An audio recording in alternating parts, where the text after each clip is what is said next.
All right, we got a lot to cover, and I know my time is short here with you, so Yes. I'm going to ask some questions here, and I'm going to shorten them for you.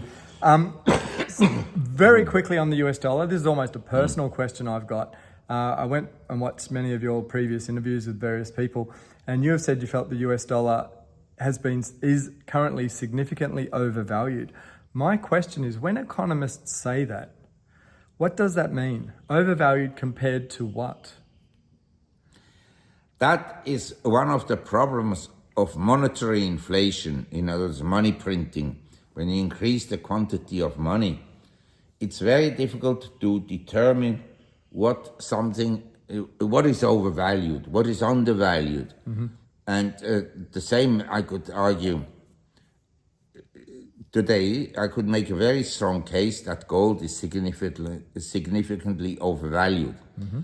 But I can also make the case that compared to this and that, it is significantly undervalued. So this is a challenge that occurs during inflationary periods in history. And the same, someone can go and tell you, well, in Australia, Vaucluse properties are significantly overvalued. But I may turn around and tell you, well, I don't think so, because it's a unique location, and there are lots of rich people every day that are created in this world of money printing. And in other words, every day we have new billionaires, and the billionaire may say, oh, I sort of like to have a house in Vaucluse, and so he's willing to pay almost any price. You understand? If he wants a house in Vaucluse, there are not that many around, so he'll pay a price that is higher than someone who's lived there all his life. There's a difference between price and value. Vaucluse, very expensive, harbourside suburb in Sydney, of course. Okay. All right, I want to touch on quickly US stocks. I think I've seen you somewhere say you felt we're in the terminal phase of a bull market. In fact, you called it the Trump top. Correct. You still think this is accurate? And see, I don't care so much about the US except the fact that it affects the rest of the world. Yes. So my people are going, all right, so the US, let's say the stock market has a significant correction. You can talk about that. Yeah, other markets you might say are undervalued. Yes. Growth markets, Asian countries or Australia or something like that. Yet it doesn't matter, because if the US falls, everyone's going to fall, right?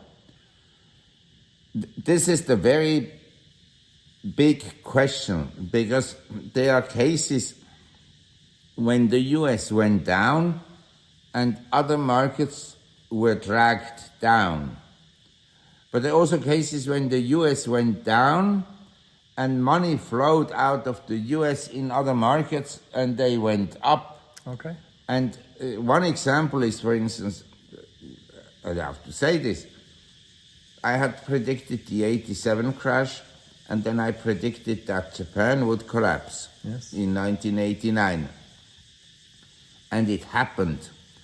But I made a mistake. I thought that if Japan collapses, and Japan in 89, at the peak of the market in Japan, had a value of 50% of global stock market capitalization. Extraordinary. In other words, the whole world, with a population of, at that time, say 7 billion people, had a market value, half the world had a market value that was smaller than Japan, with just, say, 100 million people. Now, when Japan went down after 89, I thought it would drag down other markets as well, especially the Asian markets. But no, other markets went up because money flowed out of Japan and it flowed back in America into the NASDAQ. And we had the biggest bull market in tech stocks between 1991 and 2000. And during that time, Japan went down. So it is possible that now money would leave the Magnificent Seven stocks, the Metas and Googles and so forth, and flow into, say, European stocks, or it could flow or also flow into emerging economies, because emerging markets have underperformed the US for the last 10 years, or actually 15 years, since 2010. And recently, it looks as if emerging economies, stock markets were bottoming out. You know, we could have a situation where the US is peaking out and emerging markets are bottoming out. Okay. It's possible. Now, I'm a little bit reluctant to believe this. I mean, I believe it, but I'm not convinced that this will happen, because like you, I think if the US really declines by 50%, it will drag down other markets as well. But it's a possibility. Or another possibility is that the US goes down, say, the Magnificent Seven stocks by 70%, and other markets like Hong Kong, Singapore, and so forth, they only drop by 20%. So let me ask you about gold then. You said you're a contrarian investor. Gold's at all-time highs, finally doing what we hope it should do. People think they're making money. I've heard Alistair McLeod say, you're not making money in gold, you're preserving your purchasing power. And it's just that they're destroying the value of the currency, hence why gold is going up. Correct. Okay, so as a contrarian investor, which we started out at, what do you think about gold, these levels? Well, as I said before, I could make the case that it's very expensive, and I can make the case that it's very cheap. Yes. I have an asset allocation, and this may interest your viewers. Sure it will. I would advise people to have approximately 25% of the money in properties, about 25% of the money in equities, about 25% into cash and bonds, because bonds perform frequently well when equities disappoint. And I have 25% in precious metals. Okay. Now, some young people would say, well, Mark, you should have bitcoins and cryptocurrencies and so forth. It's a separate subject. But in general, I believe in precious metals as a store of value. Like you cited, I think this McAllister. Preserves value, yep. Yes, as a store of value. Yes. That is my impression about gold. Now, would I buy it today? Technically, I think it may go lower near term. But when I look at the world, and I look at the expansion of money in the world, and the quantity of money that is floating around, and the liquidity and everything, and as you touched upon before, the fact that one day the debt will not, it will lead to a debt crisis. There's no question about this. Yeah. The question is it tomorrow or in 3 years or in 10 years? That we don't know. Yeah. But a crisis lies ahead. Yes. And those conditions, I want to have something that is not necessarily a liability of someone else. You understand? I understand. I can have a deposit with the bank, yes, but then the bank owes me money. Yes. And they can default on me. Not likely in every case, but they can do it. Or repay in depreciated money. Yes. So I want to have some precious metals. Okay, so I've been wondering for years, Australia allegedly has 4 of the 12 strongest banks in the world. I think it's all a house of cards.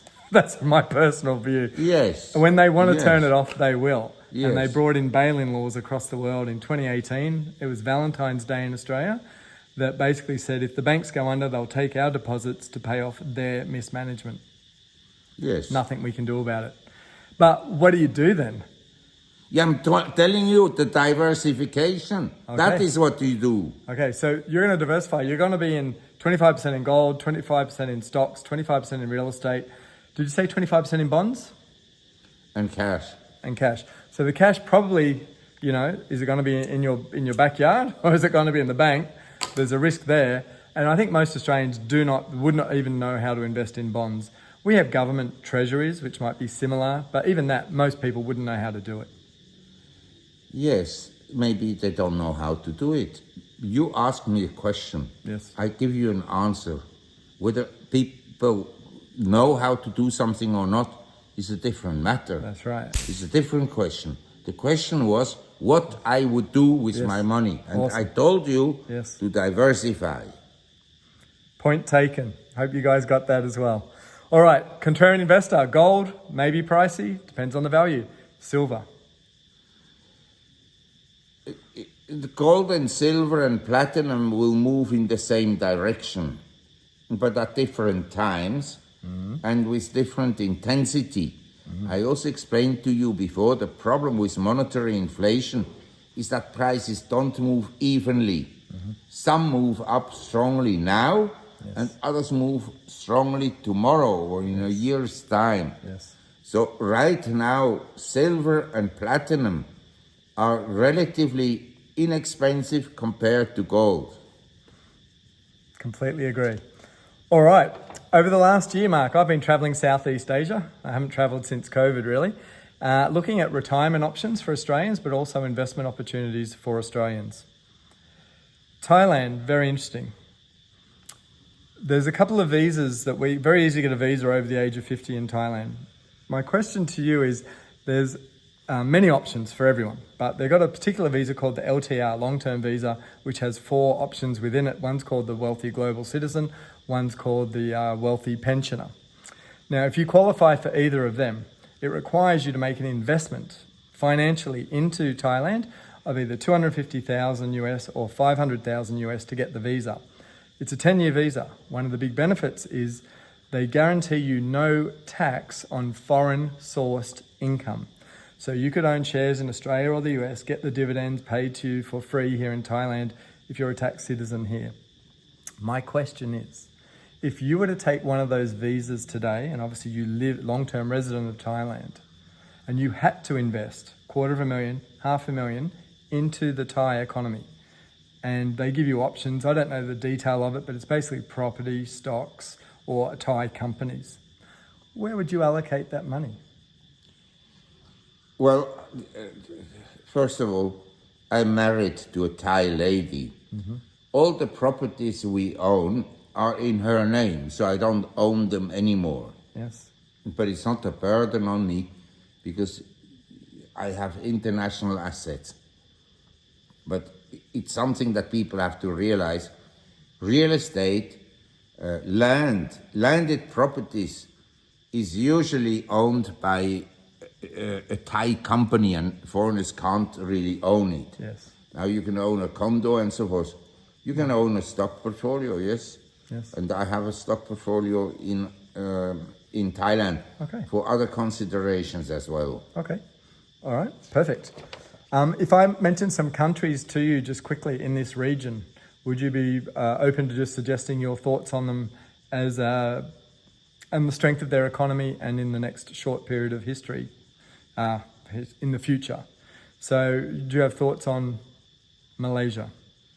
Well, are you asking me, would you live in Malaysia? No. Or what is your view about the economy? Yes. Would you invest or do business in these countries? Because the stock market may move differently than the economy. Okay. You know, the stock market can go up and the economy could go down in theory. Okay. But I'm reasonably positive about Malaysia.